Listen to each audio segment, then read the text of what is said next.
সমাজে উন্নয়নের ছড়াছড়ি, রাস্তার ধারেই চলছে নিত্যদিনের সংসার।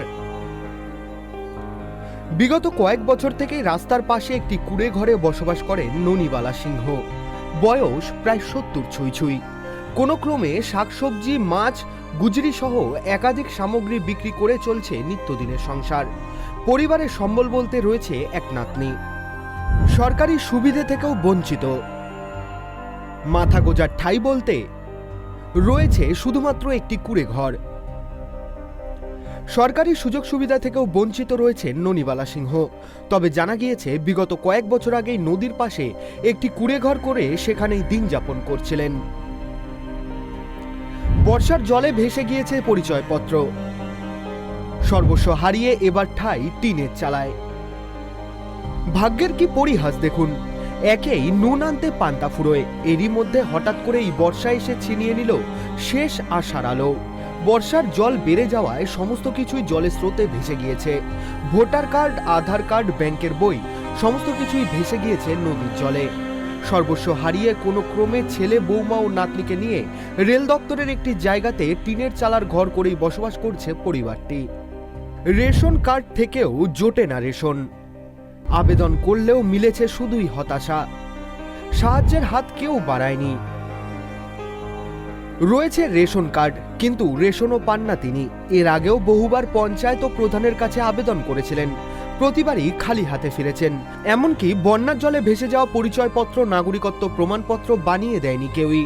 ফলে সমস্যায় পড়ছে পরিবারটি। চাইছেন সরকারি সহযোগিতা। ঘরবাড়ি নাই, জায়গা জমিন নাই। জায়গা জমিন থাকতে জায়গা জমিন নাই। এখন কি করব? ওখানে তো প্রধান পঞ্চায়েত আমাদের দেখেন আরো। এখানে বাড়ি করে আসি, এই ঢেঁকি শাক তুলি আর বিক্রি করি আর ভাত খাই। কি করব? রেশন পাচ্ছেন? রেশন পাচ্ছেন? রেশন দেয় না। কেন দেয় না তো রেশন? রেশন তো কার্ড রয়েছে আপনার। কার্ড আছে, রেশন দেয় না। ওই যে আধার কার্ড নাই, এই জন্য রেশন কার্ড থাকে, আধার কার্ড থাকলে মানে রিল করতে লাগতো। আবার তারপরে চাল আর আটা পাইতাম। আগে তো পাইছিলাম, এখন আর দেয় না। ভোট দেন? এখন আবার ভোটটা কোথায় থেকে দেবো? রেশন কিংবা ভোটের কার্ডটাই দেয়নি। ভোট দিয়েছিলেন আগে? হ্যাঁ, আগে দিয়েছিলাম। কোথায় ছিল আগে বাড়ি? যখন মানে ওই যে দুর্বল পঞ্চায়েত ছিল, তখনই ভোট দিয়েছিলাম। তো ভোটের কার্ডটা গেল কোথায়? ভোটের কার্ডটা এখনো দেয় নাই। কি করবো? ভোটের কার্ডটা হারা গেছিল। এদিকে স্থানীয় বিজেপির পঞ্চায়েত সদস্যা সবিতা সরকার মণ্ডলের দাবি, ননিবালা সিংহ তার কাছে কোনোদিনও সহযোগিতার জন্য আর্জি জানাননি। অন্যথা পঞ্চায়েত সদস্যা তাকে সরকারি সুবিধা পাইয়ে দিতেন। আমি ওদের যে সহযোগিতা করতে পারছি না একটাই কারণ ওদের কোনো ডকুমেন্টস নেই।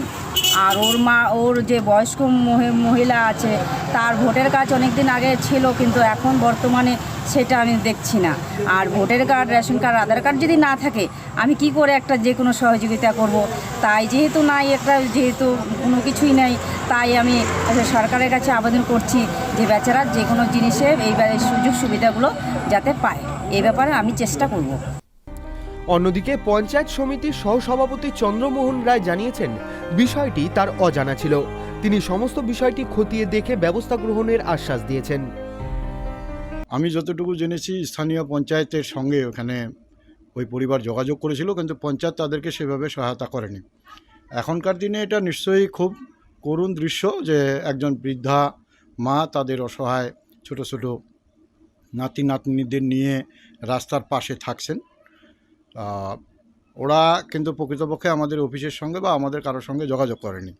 আমি বিষয়টা আজকে জানার পরে আমার যেটা বক্তব্য হচ্ছে যে পরিবারটাকে সহায়তা করার জন্য সব রকমভাবে আমি চেষ্টা করব। দ্রুত সে যেন রেশন পায় এবং জিআরের মাধ্যমে আপাতত যেন খাবার পায়, এবং কি করে তার কাগজগুলো যেগুলো তার হারিয়ে গেছে বা বন্যার জলে ভেসে গেছে সেগুলোকে কিভাবে নতুন করে বানিয়ে দেওয়া যায়, সরকার থেকে তাকে কিভাবে পুনর্বাসনের ব্যবস্থা করা যায়, সেই প্রচেষ্টাও আমি করব। পশ্চিমবঙ্গের বর্তমান যে সরকার আছে, মা মাটি মানুষের সরকারের অনেক প্রকল্প আছে যেগুলোর মাধ্যমে পরিবারটার পাশে আমরা দাঁড়াতে পারি বা আমরা সহায়তা করতে পারি।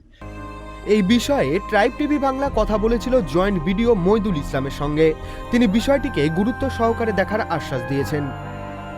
না, এই বিষয়টা তো সেইভাবে জানা নেই আমাদের, তো যখন জানা গেল তখন খোঁজ নিয়ে দেখব কি আছে। কোনো কার্ডই কি নেই তাদের, সরকারি কোনো ডকুমেন্ট নেই। না, রেশন কার্ড রয়েছে, রেশন কার্ডে রেশন পাচ্ছেন। ঠিক আছে, আমরা ওটা খাদ্য দপ্তরের সঙ্গে কথা বলে দেখব যে কী কারণে পাচ্ছে। এত কিছুর পরেও যে প্রশ্ন মাথাচাড়া দিচ্ছে, শাসক দল ক্ষমতায় থাকার পরও একজন অসহায় বৃদ্ধা সরকারি সুযোগ সুবিধা থেকে কিভাবে এভাবে বঞ্চিত থাকতে পারেন? প্রশ্ন উঠলেও উত্তর এখনো অধরা। শিলিগুড়ি থেকে ঋষি চ্যাটার্জির রিপোর্ট, ট্রাইব টিভি বাংলা।